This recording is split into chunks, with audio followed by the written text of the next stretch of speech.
Je dirais premièrement merci à mon Dieu qui a permis qu'une fois de plus d'être au milieu de vous. Le Dieu qui nous a amenés jusqu'en ce lieu. Que son nom soit exalté, que son nom soit glorifié. Deuxièmement, je veux remercier le visionnaire, le responsable, le père de ce grand travail, la personne sur laquelle, ou les personnes à laquelle le Seigneur est passé, afin de nous rassembler, que nous soyons là. Je parle de la personne de l'apôtre Victor Chamba. Si quelqu'un peut acclamer très fort pour son père, gloire à Dieu.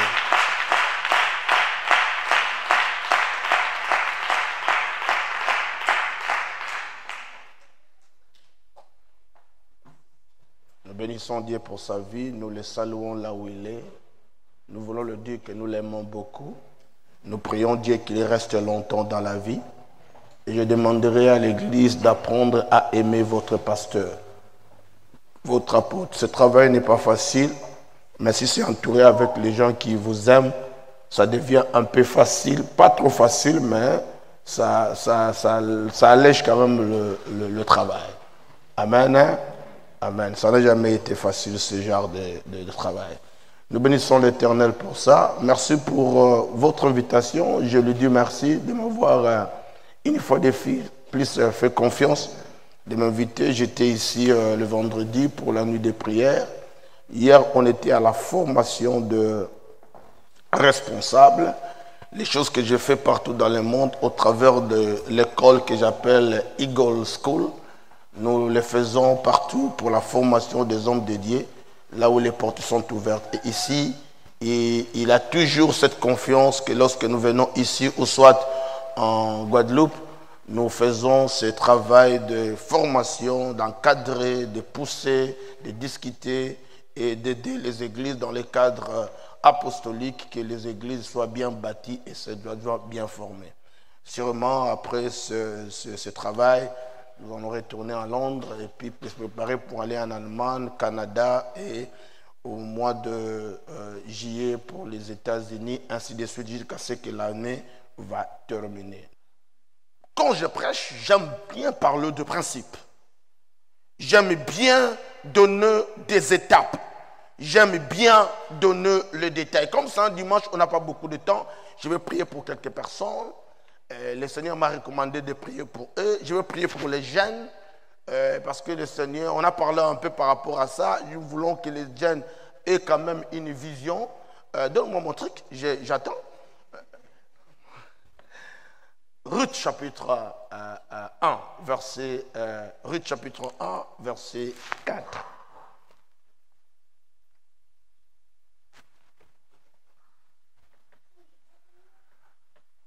Ils prirent des femmes de Moab, dont l'une se nommait Orpa et l'autre Ruth. Et ils habitèrent là environ 10 ans. On va lire Juge chapitre 21, verset 25.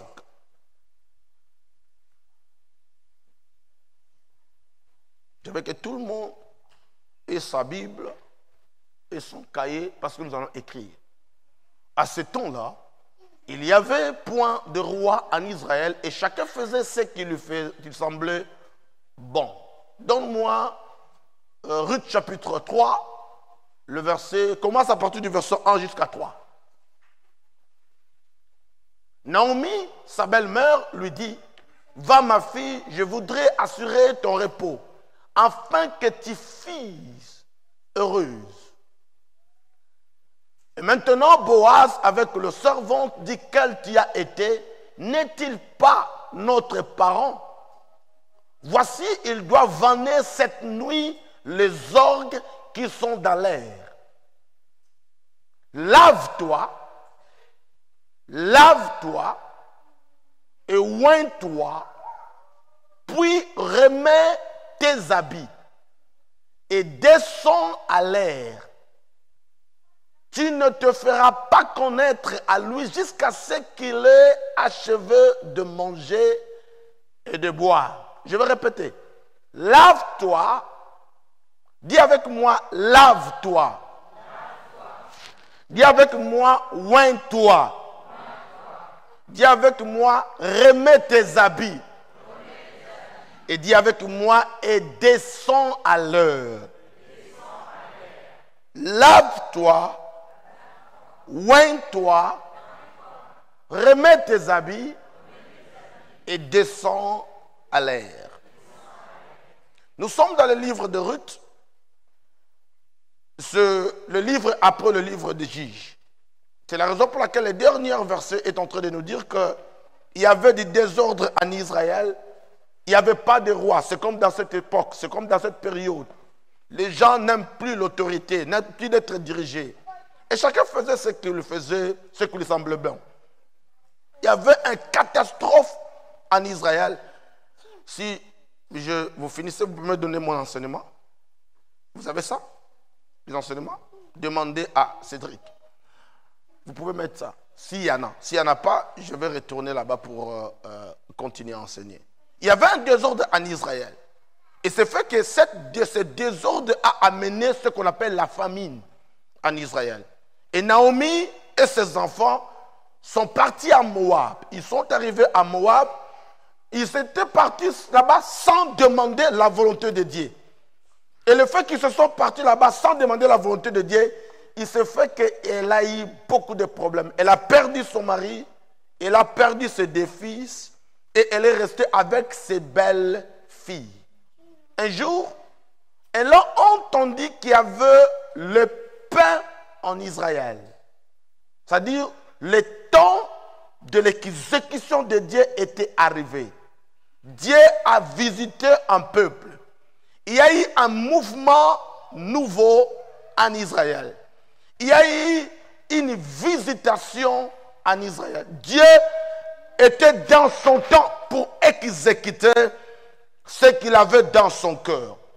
Alors il a décidé, ou elle a décidé plutôt, de retourner dans son pays. Pendant qu'elle voulait partir, elle avait deux filles, Orpa et puis Ruth. Il a dit, écoute, moi je vais rentrer chez moi, mais je vais vous laisser ici. Donc restez, moi je vais rentrer chez moi parce qu'il y a quelque chose, Dieu est dans le mood, comme on dit en anglais. Il est dans le désir, il est dans le besoin de commencer à faire du bien. J'ai entendu qu'il y a le pain qui est revenu. Je vais retourner chez moi pour que j'en bénéficie un peu de ce pain. Toutes des belles sœurs étaient devant elle. L'autre s'appelait Orpa, l'une s'appelait Orpa et l'autre s'appelait Ruth.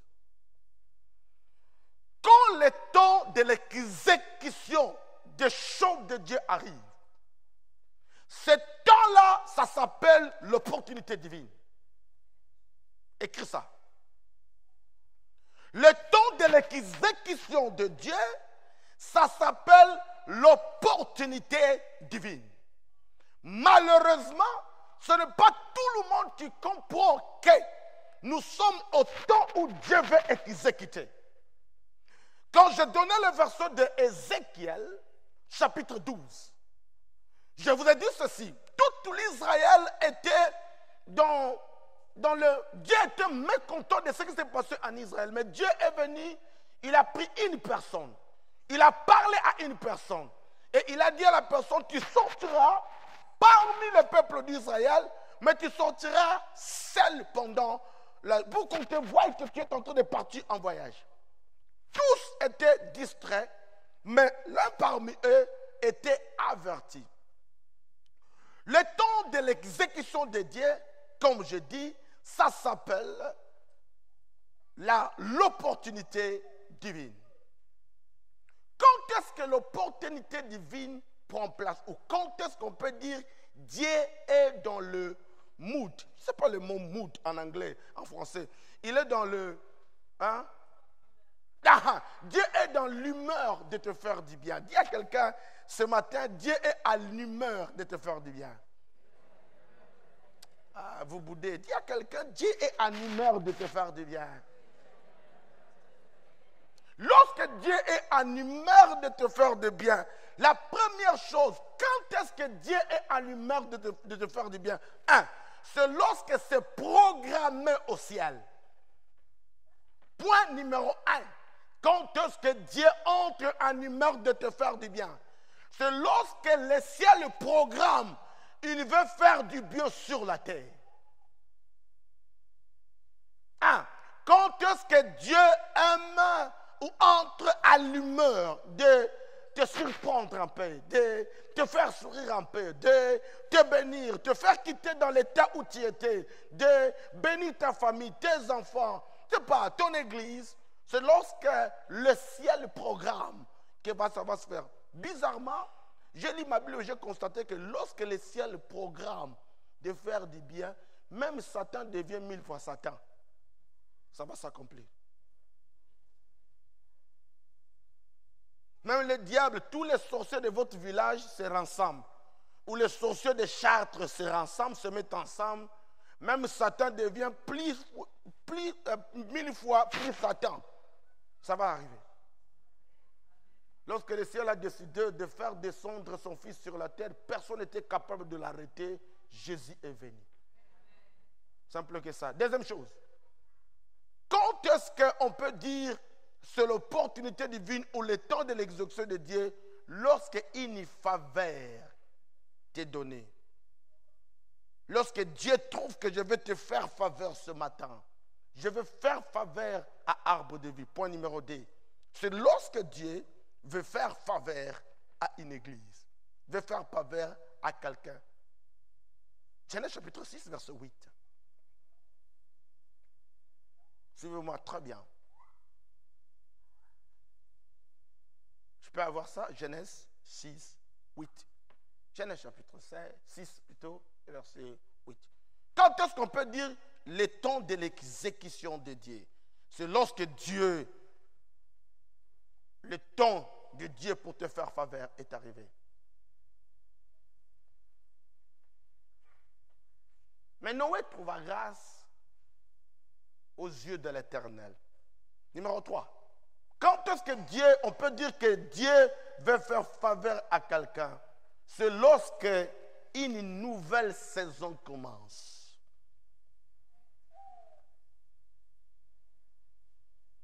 L'été n'est pas l'hiver. L'automne n'est pas le printemps. Dieu fonctionne dans des périodes et dans des saisons. La plupart du temps, nous ne captons pas les saisons et les périodes dédiées. C'est la raison pour laquelle beaucoup de choses nous passent par-dessus. Hier, le pasteur m'avait posé une très belle question. Quand est-ce que tu sauras que Dieu est entré dans une nouvelle saison, veut te faire du bien, et comment tu peux faire pour capter ce que Dieu veut faire? Il faut juste être connecté et être constant, rester dans la prière, rester spirituel. Rester constant dans la présence de Dieu. Tu sauras quand Dieu veut commencer une nouvelle période et une nouvelle saison dans ta vie. Ça, c'était le nom numéro 3, je crois. Numéro 4, c'est lorsque une autorité spirituelle le déclare. Quand est-ce que Dieu peut faire? Quand est-ce qu'on peut dire Dieu veut exécuter dans ma vie? C'est lorsque quelqu'un qui a été autorisé, quelqu'un qui a une autorité spirituelle. Je peux me mettre debout ici et je lève ma main, je déclare. À partir de maintenant, il y a une nouvelle saison qui s'ouvre. Le ciel qui écoute ma parole, par rapport à ma position spirituelle dans le monde spirituel, une période, un temps de l'exécution et une opportunité divine peut s'ouvrir. N'oubliez pas, ça s'appelle l'opportunité divine. Et les opportunités ne viennent pas chaque jour. Ça dit, dès qu'il y a une opportunité, qu'est-ce qu'on fait? On entre et on saisit l'opportunité, ça devient le nôtre. Quelqu'un peut dire Amen. Est-ce que nous sommes toujours ensemble? 2 Rois chapitre 7, verset 1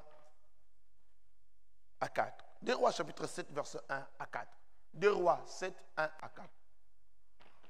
Élisée dit, écoute la parole de l'Éternel, ainsi parle l'Éternel, demain à cette heure. Maintenant, dans cette époque, il y avait la famine et que les gens se mangeaient des enfants. C'est-à-dire la famine jusqu'au point que les gens ne supportaient pas, et ne supportaient plus leur famille, ils se mangeaient des enfants. On a commencé à manger des humains. Il n'y avait absolument rien. Tout le monde pleurait, tout le monde avait des problèmes. La Bible déclare, au milieu de cette famine, l'homme de Dieu se leva. Il déclara à partir de demain, cette famine que vous êtes en train de vivre va finir. Il a dit ceci.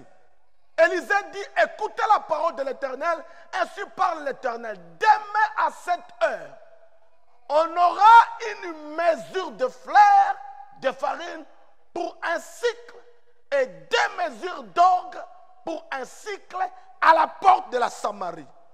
Ça paraissait impossible. Mais c'est impossible aux hommes, mais pas impossible à Dieu. Nous prions un Dieu qui est illimité.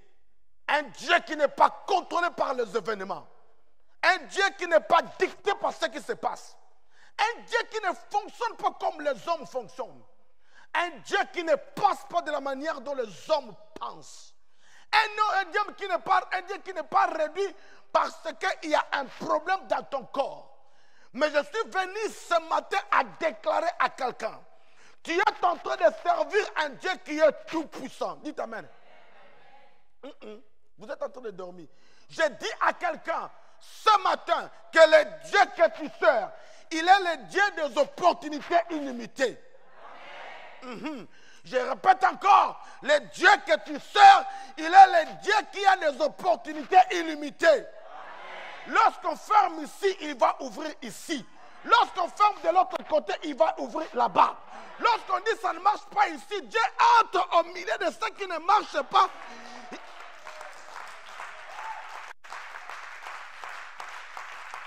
J'ai dit à quelqu'un ce matin, ton cas ne restera pas le même. J'ai dit, ton cas ne restera pas le même. Ta situation doit être changée. Si tu crois, tu peux dire amen bien. Les gens pleuraient, mais les ciels ne pleuraient pas. Les gens gémissaient, mais Dieu ne gémissait pas. Les gens étaient arrêtés, leur capacité, leur habilité, leurs moyens étaient arrêtés. Mais lorsque sur la terre, les uns se sont arrêtés, au ciel, ça n'a pas encore commencé. Les versets 2. L'officier sur la main duquel s'appuyait le roi répondit à l'homme de Dieu, le ministre de l'économie. Il répond à Dieu, la situation est bizarre ici. Tu parles avec tous tes parler en langue là, mais la situation sur le terrain est catastrophique. Moi, c'est moi qui touche les clés de l'économie. C'est moi qui connais la profondeur de ma maladie qu'on appelle cancer. C'est moi qui connais la pauvreté qui est en train de frapper ce contrées. Ce que toi tu dis là, tu dis, parce que vous, les gens qui prient là, vous êtes trop zélés. Vous dites des choses sans vérifier. Vous n'avez aucune connaissance des choses, comment les choses se passent. Le ministre de l'économie, il est en train de dépendre de l'économie de la terre. Il connaissait ce qu'il avait la capacité de connaître. Mais il y a un domaine qu'il ne maîtrise pas, c'est le domaine surnaturel. Non, quelqu'un m'écoute pas ce matin. Il y a un domaine que les gens ne maîtrisent pas. Quand le docteur dit tu as un cancer, il dit tu es malade, il y a un domaine que lui ne maîtrise pas. Il ne connaît pas que ce corps que lui est en train de créer, il y a quelqu'un qui l'a créé. Oh, mais attends, il y a quelqu'un qui a créé, il connaît bien ce corps. Quand moi je viens chez le docteur, il me donne le diagnostic, je tourne et je vais chez celui qui m'a créé. Aïe, aïe, aïe.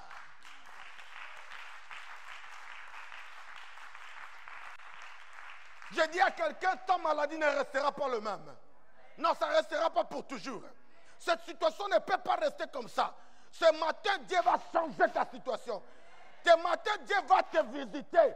Ce matin, Dieu va te lever là où tu es. Il va te mener dans une autre dimension. Si tu crois, tu peux dire un petit amen comme ça.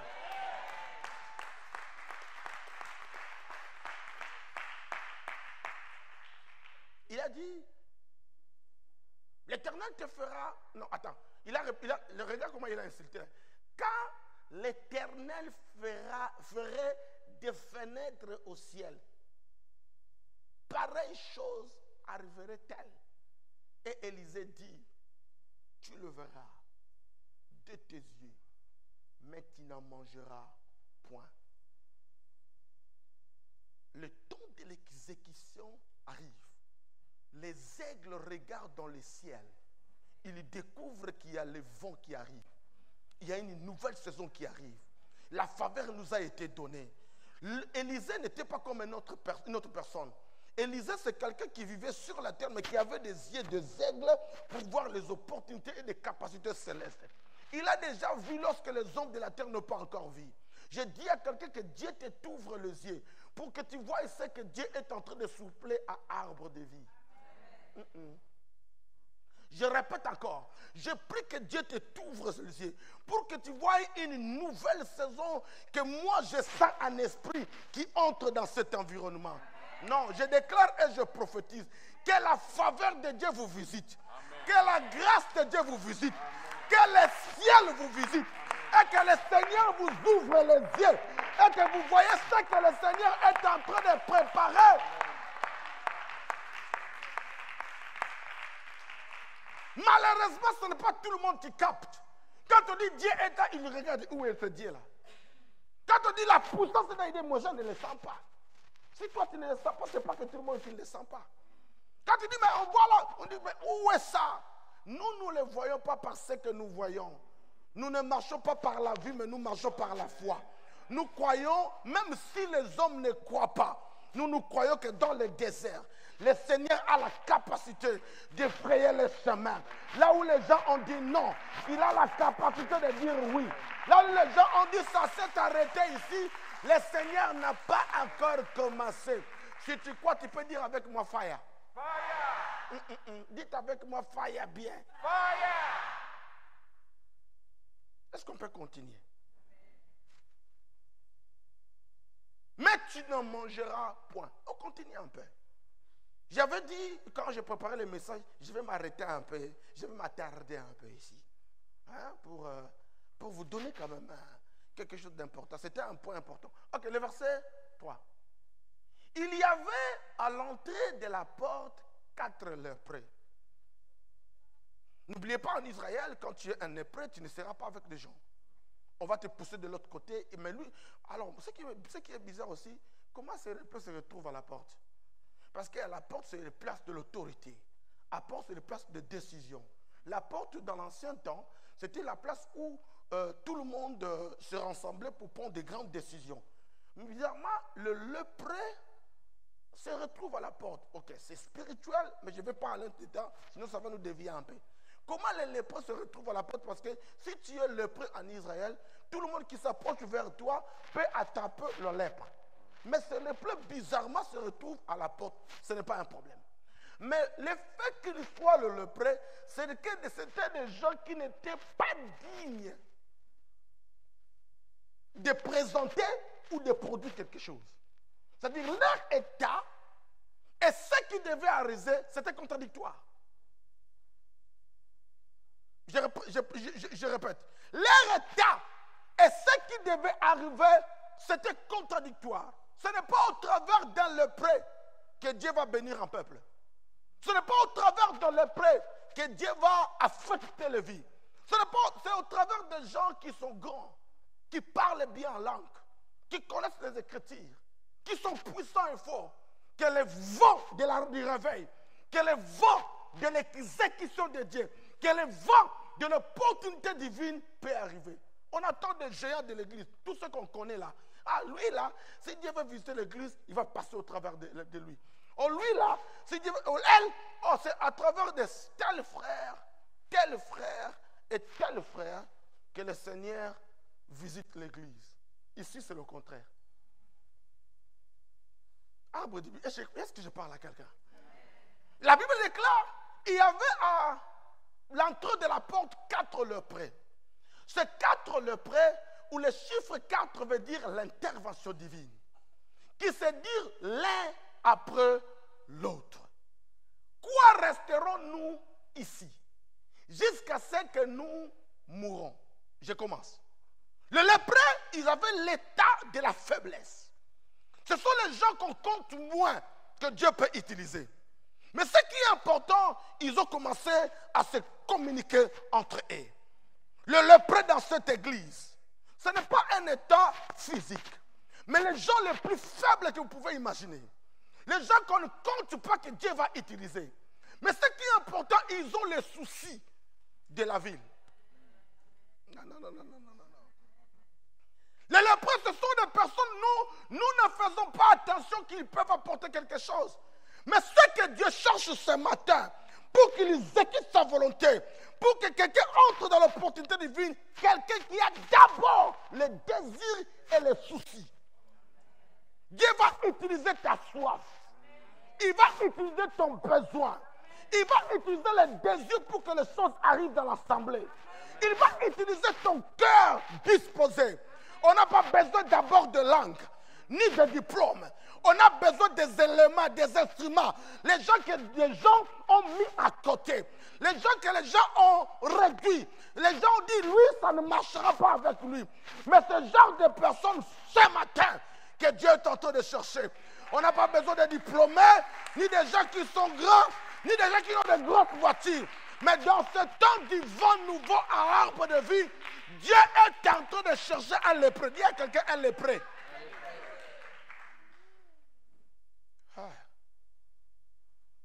Il commençait à se dire entre eux, écoute frère, tu ne vois pas que la situation est bizarre. Ça ne marche pas ici. Ils n'étaient pas dans la ville, ils étaient à la porte. C'est-à-dire ils ont fait un déplacement. Avec leurs difficultés de la maladie, mais ils sont à la porte. C'est à la porte où les choses arrivent. C'est la porte où Dieu parle. C'est à la porte où on prend la décision. C'est à la porte où les gens veillent sur les choses. Ils commençaient à se parler à la porte. Il dit, si nous restons ici, nous allons mourir. C'est-à-dire quoi? La position actuelle ne permet pas que les choses arrivent. La position que nous nous trouvons actuelle à l'arbre de vie, même si Dieu soufflait, ça ne va pas marcher. La position que nous avons actuelle, c'est une position qui est low, qui est bas, qui n'est pas favorable au mouvement de Dieu. La position de l'éducation que nous avons, la compréhension et la connaissance que nous avons actuelle ne nous permet pas de vivre le merveille et le miracle de Dieu. Ce sont les lépreux, les gens faibles qui se parlent. Je suis perdu ce matin pour parler à quelqu'un. Ton état de... Je ne t'appelle pas un lépreux. Mais la Bible déclare, je parle dans quelqu'un qui a un cœur simple. Les gens qui ont le cœur simple, ils n'ont pas, il y a des gens qui sont humblement orgueilleux. Il y a des gens qui sont humblement orgueilleux. Ils sont humblement orgueilleux. Et ils sont encore simplement orgueilleux. Quand tu les vois, ils sont effacés, rien. Il faut regarder leur cœur. Quelqu'un peut dire amen. C'est ce genre de personnes que Dieu va utiliser.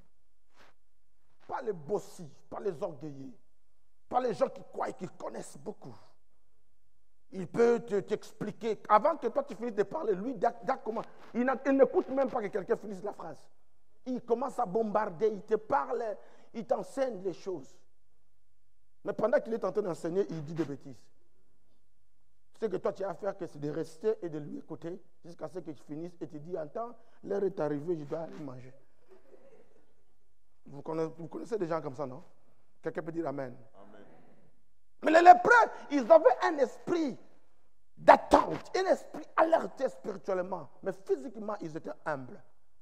Ils commençaient à se discuter entre eux. Parce qu'en parlant, c'est un esprit de communication. On se change des idées. Qu'est-ce que tu penses par rapport à notre église? Qu'est-ce que tu penses qu'on pourra faire? Qu'est-ce que tu penses qu'on pourra... Comment on peut avancer le ministère? Comment on peut faire que ça soit capable, ça soit bien, que le ministère évolue? Comment tu penses? On commence à discuter et on commence à parler. Pendant qu'ils se parlaient, ils ont eu la décision. Si nous restons ici, nous allons mourir. C'est-à-dire, rester ici veut dire rester à un état bloqué. On est bloqué depuis qu'on vient, le culte est correct et normal. L'autre vie spirituelle, on connaît que les matins on prie, après on finit. Non, allez un peu loin. Dis à quelqu'un, il faut avancer. Tu ne dis à personne rien. Dis à quelqu'un, tu dois avancer. Il y a de certains niveaux, si tu restes là longtemps, ça devient monotone. Quand tu tournes sur place, tu tournes trop sur place, les prochaines étapes, après avoir beaucoup sur place, tourné sur place, c'est de descendre. La force d'attraction va te tirer vers le bas. Parce que lorsque tu fais une chose tout le temps, ça devient une routine, ça n'a plus la puissance. Si on reste ici, on va mourir. Ça, c'est la première dimension. Deuxième dimension. Ils ont dit, regarde ceci. Il y avait entre eux la porte de 4 lépreux qui dirent l'un à l'autre. N'oubliez pas, hein, je ne vous ai pas perdu. Hein. Il y a l'exécution. Hein. Le temps de l'exécution était arrivé. Pourquoi? C'est parce que le prophète avait déjà... Pardon? C'est le prophète avait déjà... Il avait déjà prophétisé. Il avait déjà parlé. Qui veut dire que le temps de Dieu était arrivé. Mais ça ne pourrait pas se manifester parce que les gens n'étaient pas encore prêts. Toute opportunité divine, tout temps d'exécution de Dieu, j'avais dit ça avant-hier, je le répéterai, passe au travers des hommes. Des hommes prêts à manifester ce que le ciel a déclaré. Dieu a dit, j'enverrai mon fils. Il faut marier. Le ventre de Marie doit recevoir l'enfant.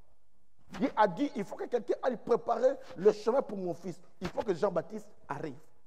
Sans cela, Dieu ne fonctionne pas. Si Dieu descend ici, lui-même, on va lui faire retourne-toi parce que tu es spirituel. Il faut qu'il passe au travers de quelqu'un. La réponse des hommes, de Dieu aux hommes, c'est l'homme. Arbre de vie. Ce matin, vous dormez. Hein? Ce matin, vous ronflez. Et je ne sais pas qu'est-ce que vous avez bu pour que vous ronflez comme ça. Dites Amen bien. Amen.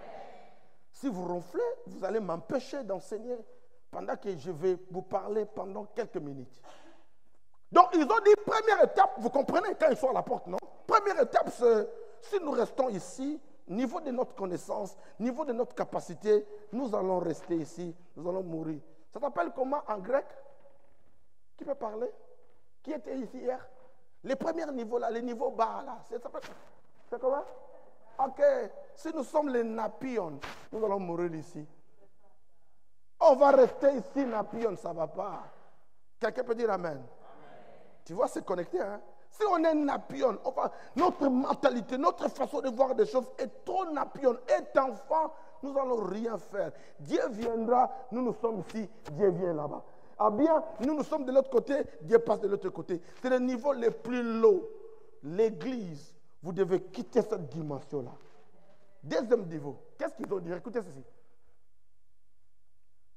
Non, retourne un peu là-bas. Il a dit, on dit l'un à l'autre, quoi que resterons-nous ici jusqu'à ce que nous mourrons. Parce que si tu restes là-bas, ton temps, tu vas mourir. Deuxième chose, si nous songeons à entrer dans la ville, la famine est dans la ville et nous y mourrons. Deuxième dimension, à la place d'avancer, si vous retournez là où les choses ne marchent pas, à l'état actuel, à l'état primaire que vous étiez, vous allez encore mourir. C'est-à-dire, la famine est de l'autre côté. Nous sommes déjà à la porte. Si on veut rester ici, le fait qu'on tourne sur place, on va mourir. Si aussi on décide, bon, tu vois, la vie est compliquée, ça ne marche pas comme il...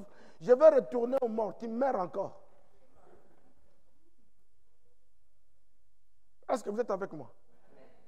Arbre de vie, vous êtes appelés à prendre de très bonnes décisions. Même si Dieu agit, il y a toujours une partie de l'homme. Oh yeah. Il y a une responsabilité humaine pour que l'exécution de Dieu soit complète et pour que l'opportunité divine devienne quelque chose qu'on doit profiter avec. Je dis, si nous restons ici, nous allons mourir. Si nous retournons là-bas, nous allons mourir. Et qu'est-ce qu'ils ont dit? La dernière décision, c'est que nous allons avancer, mais avancer vers là où nous croyons qu'il peut y avoir la nourriture. J'étais chez les Syriens. Ces 4 lépreux ont pris une bonne résolution. Les Syriens tuent. La famine tue. Le surplace tue. Mais sur place, il n'y a pas la nourriture. À la ville, il n'y a pas la nourriture. Mais de l'autre côté, bien qu'il y a la mort, mais il y a la nourriture.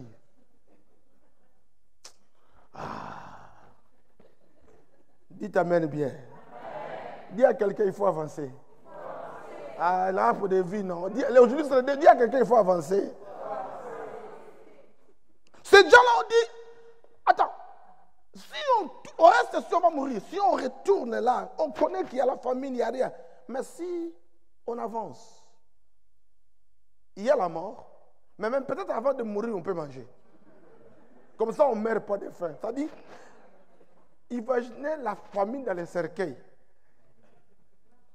Quelqu'un dans un cercueil enflammé, frère, tu peux mourir 2 fois. Et ils ont dit, on ne peut pas faire ça. Nous, on va risquer. Quand on parle de l'exécution et de l'opportunité de Dieu, c'est toujours accompagné avec un risque. Tous ceux qui ont marché avec Dieu, ce sont les gens qui ont risqué leur vie. Est-ce que tu sais que la foi, c'est un risque? Comment toi, tu veux venir aujourd'hui, Dieu te dit, vous serez guéri à ta frère. Ils vont être guéris comment? C'est la foi. La foi, en réalité, c'est un risque. Comprends? Il y ferme assurant des choses qu'on espère. Il y démontre de ce qu'on ne voit pas. Il n'y a rien. Hein? Même Dieu lui-même a pris risque. Il n'y avait rien. Il a dit que la lumière soit. La lumière fuit. Si ça ratait. Imaginez qu'il crie et rien n'arrive. Donc Dieu a pris le risque en croyant qu'il est Dieu. Ah, God. C'est exactement ça. Si vous voulez que Dieu vous affecte, jetez-vous dans l'eau. Je vous ai dit que le Jourdain était divisé en 2 lorsque le sacrificateur a mis leurs pieds dans l'eau. Si ton pied n'est pas mouillé, frère, tu resteras là-bas. Tu vas parler beaucoup en langue. Tu vas commencer à prendre tout le monde, tu vas commencer à taxer tout le monde sorcier. Mais toi, c'est toi-même qui es sorcier. Personne n'est sorcier. Tu ne veux pas bouger. L'église d'aujourd'hui ne peut pas être une église que les gens croisent les bras et que tout arrive. Bouge avec ta foi. Bouge avec ta croyance. Bouge avec même ton corps, ta vie. Il faut qu'il y ait un mouvement dans ta vie pour accéder. Imaginez, pendant qu'on est en train de parler ici, depuis que j'ai commencé à parler, le ciel était déjà... C'est comme si la pluie était déjà, les nuages étaient déjà prêts. Ça demandait que quelqu'un de bouger. Lorsque les 4 lépreux ont bougé vers la Samarie, vers la Syrie, avant qu'ils arrivent, Dieu a vu leur volonté. Dieu a vu leur foi. Comme Dieu se débrouille bien pour ceux qui ont la foi, il a fait entendre les bombes dans les camps des Syriens. C'est comme si les ennemis arrivaient. Parce que la foi, même si Jésus passe, quand la foi crie, Jésus va retourner. Est-ce qu'on peut continuer? Continuer et puis finir. Je vais finir pour dire ceci. On avait lu Ruth chapitre 3, verset 1. Je vais finir par là.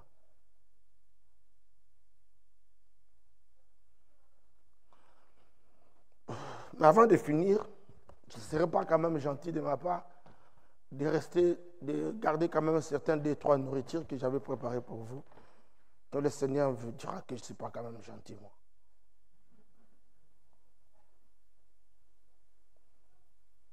Quelqu'un peut dire Amen. Amen. Qui est béni ce matin? Amen. Moi, mon souci est que quand on enseigne, que le peuple reçoive quelque chose et qu'il bouge. Ok, je vais lire rapidement pour que vous écrivez. Toute exécution de Dieu est une opportunité.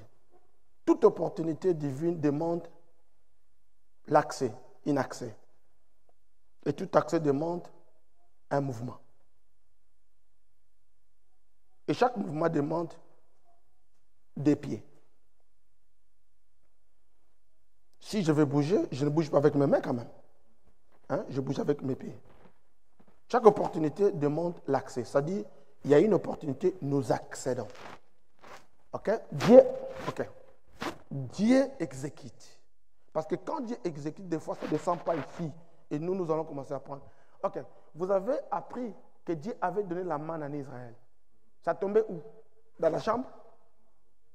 Ça tombait de l'autre côté, dans le désert. Le peuple devait sortir. Donc, la manne était l'exécution de Dieu. Le manger ou l'accéder, c'était l'opportunité pour que les gens mangent.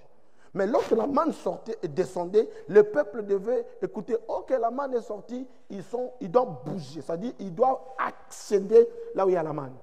Et pour qu'ils accèdent là où il y a la manne, il y a un mouvement. Les lépreux ont fait un mouvement vers la Syrie. Ok? Ils ont fait un mouvement. Or, pour faire un mouvement, il faut avoir les pieds. Sinon, tu ne bouges pas. Quelqu'un peut dire Amen? Même si tu n'as pas les pieds, on va t'apprêter les pieds sur le roule. Comment on appelle ça? Chose roulante. C'est-à-dire, tout mouvement, même des voitures, ça demande à avoir quelque chose qui te permettra de bouger. Et dans le cadre humain, il y a les deux pieds. Ces deux pieds, c'est des choses potentielles. Chaque mouvement, humainement, dépend des potentiels. Tu peux que bouger avec tes potentiels, ce que Dieu t'a donné. Deuxième chose, deuxième mouvement ou deuxième peu sur le caractère ou soit la connexion avec le ciel. On ne peut que bouger dans ces choses avec deux pieds. Ces deux pieds s'appellent potentiels, les choses que toi, tu as développées. Et deuxièmement, c'est être connecté avec le ciel. Je vais expliquer rapidement les potentiels. Comment on bouge avec des potentiels. Ça passe? C'est clair, hein? Je ne vous mets pas dans la confusion, ça va? Ok, donc si c'est clair, je peux passer, non? Ok, les potentiels, c'est quoi? Dans les potentiels, nous avons 4 dimensions. Première dimension, les fruits de tes entrailles. Quand Dieu bénit, l'homme doit utiliser les potentiels que Dieu t'a donnés dans les potentiels d'où? Étant que non, tu as les fruits de tes entrailles. C'est que toi, tu produis. Ça, c'est un. Deuxièmement, les fruits de tes pensées. Dieu peut te permettre d'accéder dans une comment dirais-je, opportunité divine à partir au travers de tes pensées.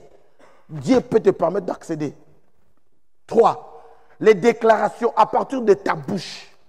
J'ai fait nourrir ma famille à partir de mes conférences, mes prédications, mes paroles. Ça sort ici. C'est-à-dire, ce sont les potentiels que Dieu utilise. Je vous ai dit, je ne parlais pas français, l'anglais. Je parlais français, mais je parlais mal ou je parle mal français. Et qu'est-ce que je dis? Pour que je communique avec des Anglais, parce qu'ils n'aiment pas les interprètes, il faut que j'apprenne la langue et que je l'apprenne bien pour que ce soit un canal sur lequel les opportunités, les exécutions de Dieu et les opportunités passent au travers de ma bouche pour que j'avance. Quelqu'un comprend? Dieu ne fonctionne qu'avec des hommes. Dieu ne bénit l'Église qu'au travers des hommes. Quatrième point, c'est les fruits de tes mains. Les fruits de tes entrailles, les fruits de tes pensées, les fruits de tes lèvres et les fruits de tes mains. Ça s'appelle dans le groupe de potentiel. Ça, c'est dans le groupe de potentiel. Quand Dieu voulait bouger, voulait bénir Israël au travers des 4 lépreux, les lépreux là, sans pied, sans capacité, sans habilité, ils ont bougé. Mais dans le cadre d'enseignement, il y a 4 choses qu'on appelle le potentiel. Dieu bouge au travers, Dieu te bénira au travers de ce que tu as fait comme étude. Tes diplômes peuvent être le chemin sur lequel Dieu peut passer pour te bénir. Exemple simple, après avoir prié et jeûné, tu as étudié, tu pries et tu jeûnes, il y a l'interview à la banque, tu amènes ton diplôme, tu présentes à la banque. Quelqu'un qui ne veut pas développer ses potentiels, même s'il y a l'occasion à la banque, il ne va pas s'approcher. Parce que lui doit prier en langue. Il doit venir dormir à l'église. Mais quelqu'un qui a tapé son économie, il a bien étudié, il a ce diplôme, Dieu le bénit, il se présente à la banque. Les hommes doivent apprendre à se développer. Jésus croissait devant Dieu et devant les hommes. Devant les hommes, développe ses potentiels, tes capacités. Deviens quelqu'un. L'église n'est pas bourrique. Ce matin, je refuse de chauffer. Quelqu'un peut dire Amen. Tu ne peux pas seulement être spirituel. Tu dois être premièrement spirituel, deuxièmement, tu vis parmi les hommes. Tu vis parmi les hommes. Tu dois savoir que les hommes qui sont dehors là, on ne se communique pas avec eux en langue. Imaginez quelqu'un qui apporte le diplôme à l'interview et toi tu dis, moi aussi je veux le boulot. Tu veux quoi? Rika, Rabroka Sata, les bébés. Je suis à la fin. Je vais vous donner ce verset, dernier verset que je voulais donner. Donne-moi rapidement. J'aime pas déconner. Comment ça s'appelle ça? Est-ce que c'est clair? Hein? C'est clair, hein? Spirituellement, je ne vais pas parler. Vous êtes tous spirituels. D'ailleurs, c'est la raison pour laquelle vous êtes là. Hein? Si je commence à entrer dans comment être spirituel, quels sont les principes de la spiritualité, on va dormir ici. Je ne fais pas ça. Le point qui était important que les chrétiens négligent, c'est leur potentiel. C'est ce qui est important. Spirituellement, on va te dire, prie en langue, tu pries en langue, fais ceci, tu pries en langue, tu es spirituel. D'ailleurs, le fait que tu entres ici, tu es spirituel. Parce que Dieu est avec toi. Mais avec ça seulement, va aller travailler à l'Union européenne. Va devenir député. Avec seulement ça. Et pendant que les députés prennent les décisions contre nous, nous regardons, nous acceptons, nous avalons. Parce que les députés, ils ont étudié, ils prennent les décisions. Nous restons à l'église, n'est-ce pas? Or, si nous sommes spirituels, mais nous avons aussi étudié, nous avons des députés, nous allons changer la ville de Chartres. Les décisions seront spirituelles. Nous allons prendre le royaume de Dieu, nous affectons ça à Chartres. Tout ce qui sera décidé, si c'est hors la Bible, on n'accepte pas. Comment nous décidons par élever nos mains? S'il y a 50 députés, il y a 100 députés, nous sommes 60. Nous élevons nos mains. Non, nous ne voulons pas que cette décision de l'abortion, l'abortion c'est quoi? C'est le divorce, l'avortement passe. 60 députés de l'église de Chartres élèvent leurs mains. Automatiquement, on va annuler ça. Parce que nous sommes 100, nous sommes majoritaires. Nous avons certaines personnes qui disent non. Est-ce que je me fais comprendre? Tu vois comment Dieu peut utiliser tes potentiels sans même parler en langue pour affecter les villes, les hommes et les cités.